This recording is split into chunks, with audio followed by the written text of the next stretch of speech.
প্রভু অন্যায় করে ফেলেছি, অপরাধ করে ফেলেছি, তোমার দরবারে হাজিরা দিলাম।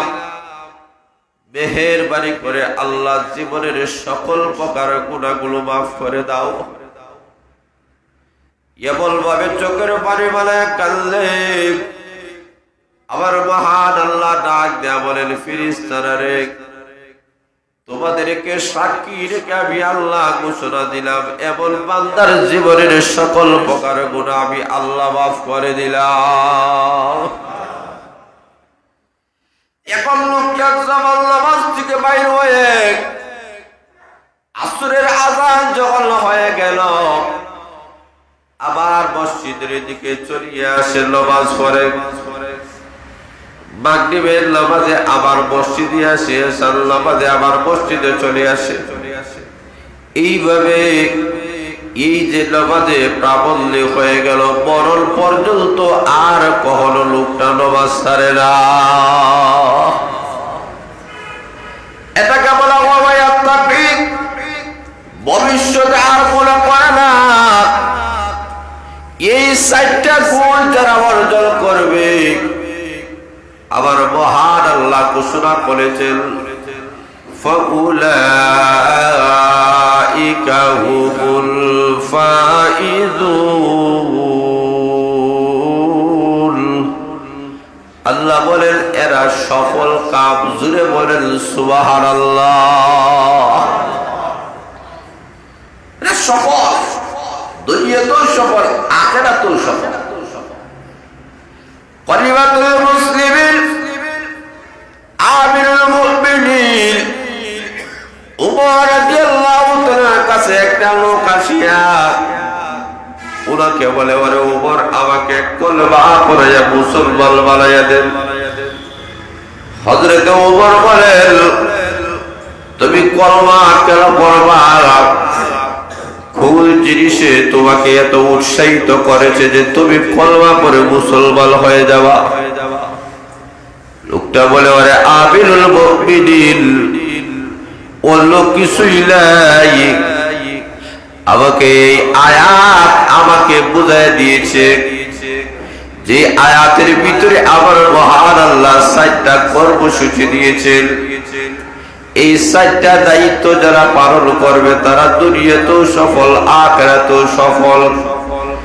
এই আয়াত আবার কর্ণকোণে যখন পৌঁছেছে, আমি বুঝতে পেরেছি এই কথাটা মহান আল্লাহ ছাড়া কারো হতে পারে না। আমি বিশ্বাস করে নিলাম 4টা কথার ভিতরে গোটা পৃথিবীর সবগুলা আল্লাহ লুকাইয়া দিয়েছেন।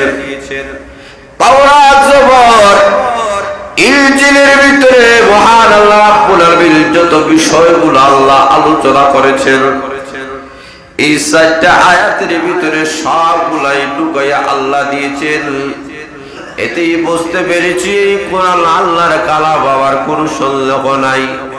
অগর নবীজি আমাকে কলেমা, ওরে উমর, আপনি আমাকে কলেমা পড়াইয়া মুসলমান বানাইয়া দেন।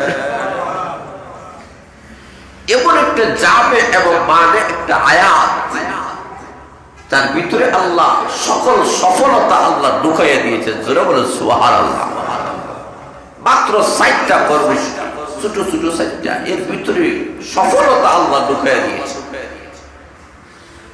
তাহলে বোঝা গেল অতীত জিন্দেগির গুনার জন্য যারা অনুতপ্ত হয়ে চোখের পানি ফালাইয়া খাললে, এই সমস্ত মানুষের জীবনের গুনাহ আল্লাহ মাফ করে দিবে। আমরা তো জানি না কে কখন কোন জায়গায় কোন মুহূর্তে আমরা মারা যাব। আমাদের দিল তারিখ কখনো নির্দিষ্ট নাই, আমাদের হাতে নাই, আমরা জানি না। কাজেই আপনি আমার জন্য আর দেরি করা উচিত নাই যে আগামীকাল অথবা 5 বছর 10 বছর পরে আমি তওবা করব। আবার অনেকেই এমন আছেন তওবা করে না, কারণ হলো আবার টাকা পয়সাও আল্লাহর ঘরে গা হজ করে গা আমি তওবা করব, না হতে পারে না।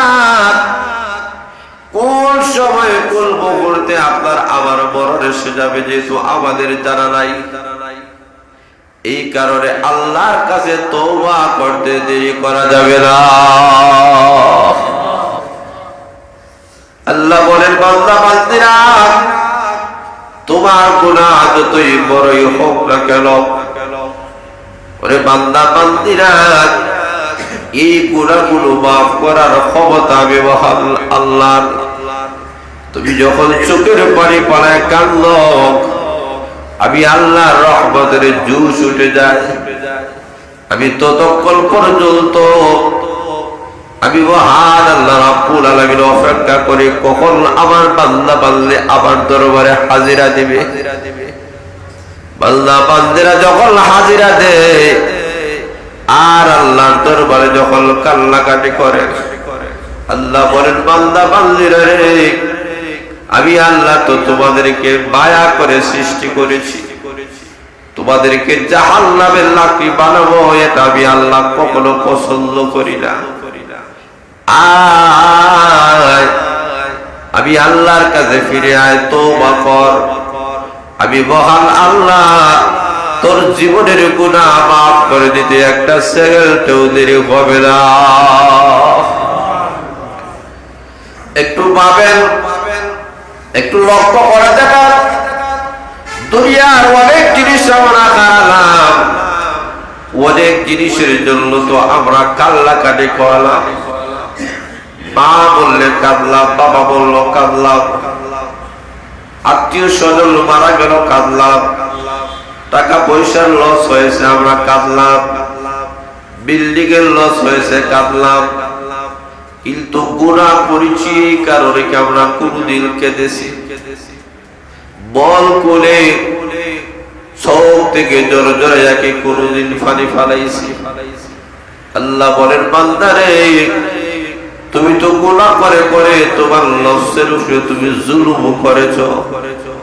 এই কারণে আল্লাহ আমাদেরকে দোয়া শিক্ষা দিয়েছেন, রব্বানা যালামনা আনফুসানা, আয় আমাদের রব, যালামনা, আমরা জুলুম করে ফেলেছি, আনফুসানা, আমাদের নফসের উপরে।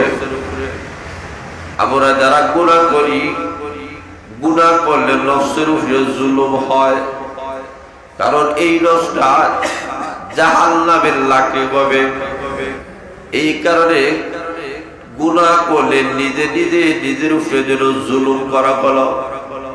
আল্লাহ আমাদেরকে দোয়া শিক্ষা দিয়েছেন, তোমরা আমি আল্লাহর কাছে বলো, রব্বুল আলামিন, আমরা গুনাহ করে আমাদের নফসের উপরে আমরা জুলুম করে ফেলেছি, ইল্লাল তাগফির লানা, আল্লাহ তুমি যদি মাফ করে না দাও, তোমার এই গুনাহগার বান্দা বান্দিকে কে মাফ করবে? আল্লাহ তুমি ছাড়া তো মাফ করার ক্ষমতা কারো নাই। লা ইয়াগফিরুয যুনুবা ইল্লা আনতা। আল্লাহ বলেন, আমি আল্লাহ তোমাদেরকে শিক্ষা দিলাম, কেউ গুনাহ মাফ করতে পারে না ইল্লা আনতা, একমাত্র আপনি। আল্লাহকে আমরা বলি, আল্লাহ তুমি ছাড়া কেউ গুনাহ মাফ করার ক্ষমতা নাই। ও প্রভু, যেহেতু কোনো মানুষের কোনো ক্ষমতা নাই, কাজেই আমি তোমার দরবারে হাজির হয়ে গেলাম। 20 বছরের জীবনের গুনাহ নিয়া, 30 বছরের জীবনের গুনাহ নিয়া, 40 বছরের জীবনের গুনাহ নিয়া, 50-60 বছরের জীবনের গুনাহ নিয়ে হাজির হয়ে গেলাম। আল্লাহ, এত গুনাহ আল্লাহ করেছি, জানিয়া না জানিয়া, বুঝিয়া না বুঝিয়া, দেখা অনদেখা, শিরক কবিরা, যত গুনাহ করেছি আল্লাহ, সকল গুনার জন্য শর্মিন্দগি হয়ে গেলাম।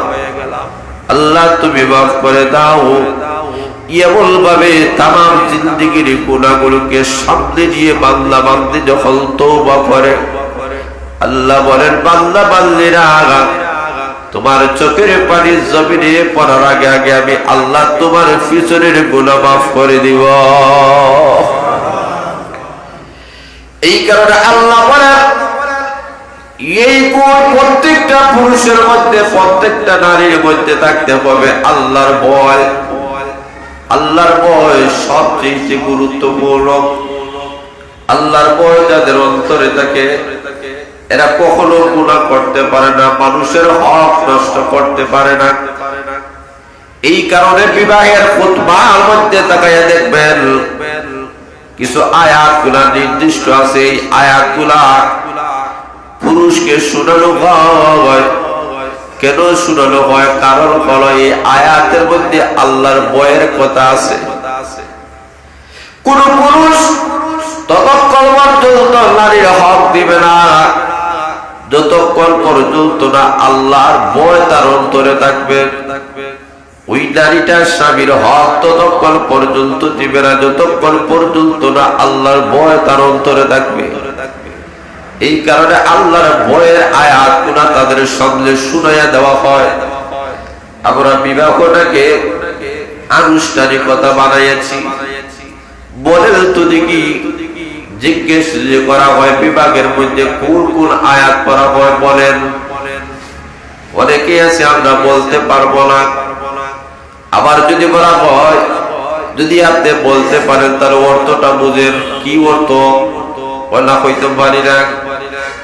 অথচ আমাদেরকে বুঝতে হবে বিবাহের আগে প্রত্যেকটা নারী আর পুরুষেরা খুতবার মধ্যে যে আয়াতগুলা তেলাওয়াত করা হয় এই আয়াতগুলাকে জানতে হবে, বুঝতে হবে, অর্থ মর্ম জেনে বুঝে যদি আপনি এই আয়াতগুলা যখন তেলাওয়াত করা হবে, এই আয়াতগুলোর মধ্যে আল্লাহ হকের কথা আলোচনা করেছেন, স্বামী স্ত্রীর হকের কথা আল্লাহ আলোচনা করেছেন।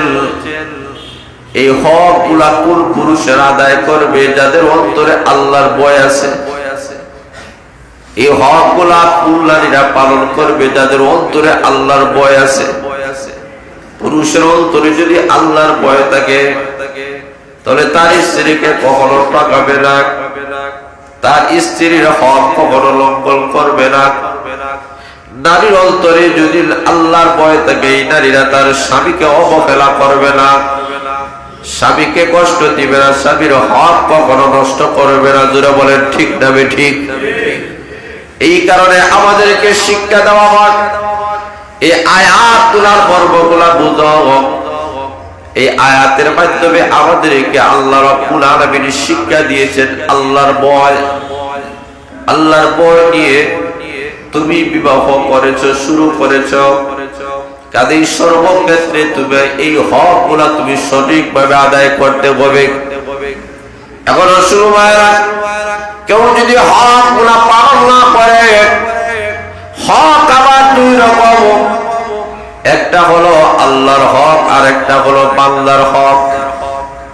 আল্লাহর হকগুলা মহান আল্লাহ রাব্বুল আলামিন ইচ্ছা করলে মাফ করে দিতে পারে, কিন্তু বান্দার হকগুলা আল্লাহ ততক্ষণ পর্যন্ত মাফ করে না যতক্ষণ পর্যন্ত না বান্দা মাফ করে। এই কারণে বান্দার হকগুলাকে গভীরভাবে জানতে হবে, বুঝতে হবে, আদায় করতে হবে। আপনার কাছে আপনার ছেলের কি হক আছে জানতে হবে, বুঝতে হবে। মেয়ের কতটুকু হক আছে, পাওনা আছে জানতে হবে, বুঝতে হবে। আত্মীয় স্বজনের কত পাওনা আছে এইগুলা জানতে হবে, বুঝতে হবে, সঠিকভাবে আদায় করতে হবে। এখন যদি এইগুলা আদায় করা না হয়, আল্লাহর হক গুলা আবার দুই রকম, একটা হলো আদা আর একটা হলো কজা। যদি আদায় করা না হয় কজা করিয়া তওবা করো। আর আমাদের সমাজের নিয়ম হলো আদায় নাই, কজাও নাই, আবার তওবা। আল্লাহ বলেন না, আদা যদি না করো কজা করো, কইরা আল্লাহর কাছে তওবা করো। নামাজ পড়ো নাই, এই নামাজের কজা গুনাহকে আদায় করো, এর উপরে আল্লাহর কাছে তওবা করো। এইভাবে বান্দার হক গুলা যা গুলা রয়েছে এইগুলা আগে দাও, এরপরে তওবা করো। বান্দার হক গুলা না দিয়ে যদি তওবা করে, তোমার তওবা আল্লাহর দরবারে কখনো কবুল হবে না। এই কারণে আল্লাহ আমাদেরকে হকের প্রতি বেশি গুরুত্ব দিয়েছে। কিয়ামতের দিন হকের কারণে অনেক মানুষ জাহান্নামী হবে। আমাদের সমাজে অনেক সময় দেখবেন স্বাভাবিকভাবে যে একজন আরেকজনের হক গুলা দিতে বড় লজ্জাবোধ হয়। আসলে এটা হওয়া উচিত নয়। হক এমন একটা বিষয় যে কিয়ামতের কঠিন ময়দানে একটা হকের কারণে আপনার বাবাও আপনাকে ছাড়বে না, একটা হকের কারণে আপনার মাও আপনাকে ছাড়বে না, একটা হকের কারণে একটা স্ত্রী আপনার হক একটা হকের কারণে কিয়ামতের দিন ছাড়বে না। কিয়ামতের দিন কিন্তু বাংলাদেশের মানুষের কাছে লন্ডন আমেরিকার মানুষেরা আসে বলবে না আপনার কাছে আমার হক আছে, বলবে না। কে বলবে? কিয়ামতের দিন আপনার বাবা বলবে আপনার কাছে হক আছে, কিয়ামতের দিন আপনার মা বলবে আপনার কাছে হক আছে, কিয়ামতের দিন আপনার আপনজন স্ত্রী বলবে হক আছে, কিয়ামতের দিন আপনার কলিজার টুকরা সন্তানগুলা বলবে আমার হক আছে, আমার বাবার উপরে আমার বাবা দেয় নাই, আজকে হাসরের ময়দানে দিতে হবে। এই কারণে হক গুলা পরিপূর্ণভাবে জানতে হবে এবং আদায় করতে হবে। বাবার কাছে সন্তানের যে হক গুলা পাওনা গুলা আছে এইভাবে আদায় করতে হবে। সন্তানের হক গুলো সঠিকভাবে আদায় করতে হবে।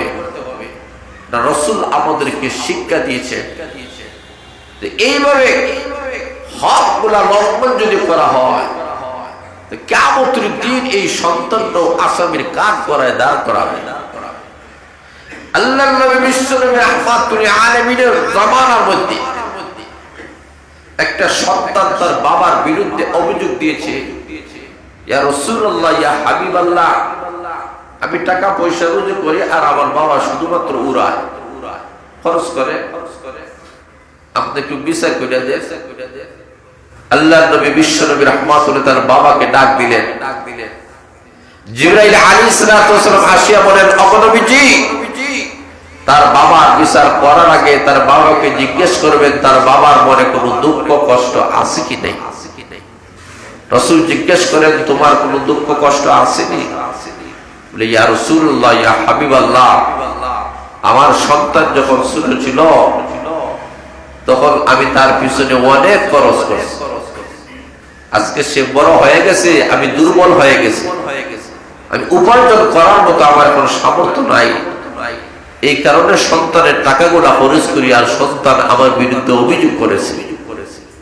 আল্লাহর রাসূল সাল্লাল্লাহু আলাইহি ওয়াসাল্লাম বাবার কথা শুনিয়া রাসূল রায় দিলেন, রে সন্তান শুনে নাও, তুমিও তোমার বাবা আর তোমার মাও তোমার বাবা।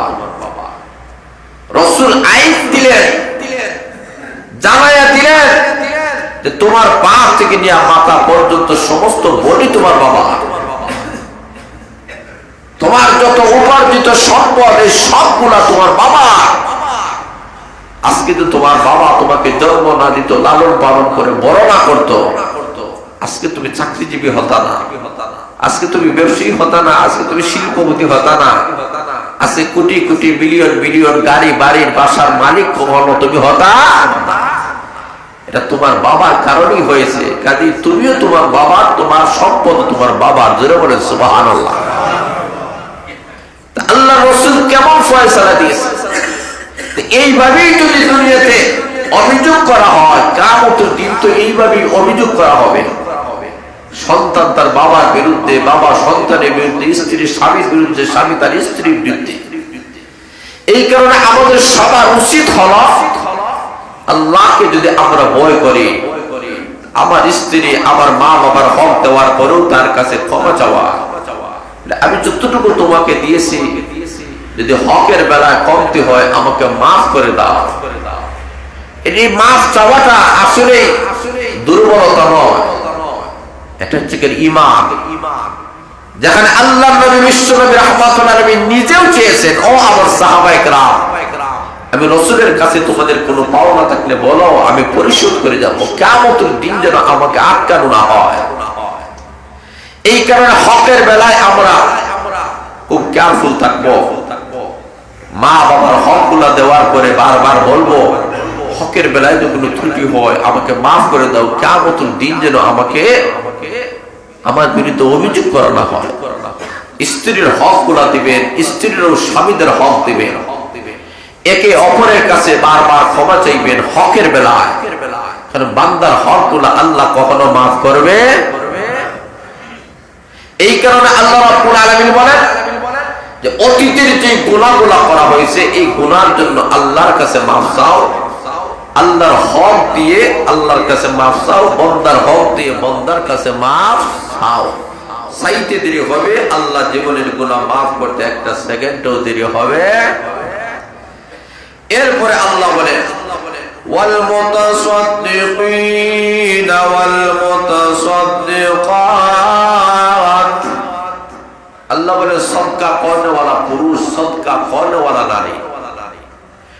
যেমনি ভাবে পুরুষেরা দান খয়রাত করবে, মহিলারাও দান খয়রাত করবে। আমাদের সমাজের অবস্থা হয়ে গেছে পুরুষরাও দান খয়রাত করবে, মহিলারা নাই। অথচ আল্লাহ কি বলেছে যে পুরুষরা যেমন দান খয়রাত করবে মহিলারাও দান খয়রাত করবে। পুরুষরা যেমন মসজিদে দান খয়রাত করবে নারীরাও করবে। পুরুষরা যেমন মাদ্রাসায় দান খয়রাত করবে নারীরাও করবে। পুরুষরা যেমন ইয়েতিম মিসকিনকে দান খয়রাত করবে নারীরাও করবে।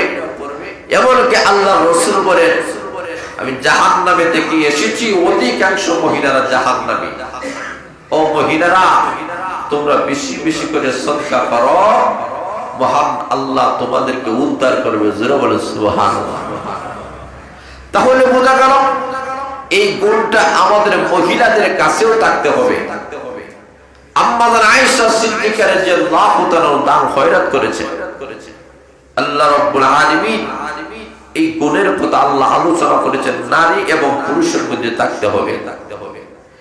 এরপরে আল্লাহ বলেন ওয়াসসাইমিনা ওয়াসসাইমাত। আল্লাহ বলেন রোজা রাখনেওয়ালা পুরুষ, রোজা রাখনেওয়ালা মহিলা। পুরুষরা যেমন রোজা রাখবে নারীরাও ঠিক তেমনি ভাবে রোজা রাখবে। ফরজ হক, ওয়াজিব হক, সুন্নত হক, এইগুলা পুরুষের উপরেও ফরজ, নারীর উপরেও ফরজ। রমজান শরীফের রোজা শুধু পুরুষের উপরে ফরজ, নারীর উপরে ফরজ, সবার উপরে ফরজ। এই কারণে এই গুণগুলা পুরুষের মধ্যে যেমন থাকতে হবে নারীর মধ্যে থাকতে হবে। এরপরে আল্লাহ বলেন ওয়াল হাফিযিনা ফুরুজাহুম ওয়াল হাফিযাত।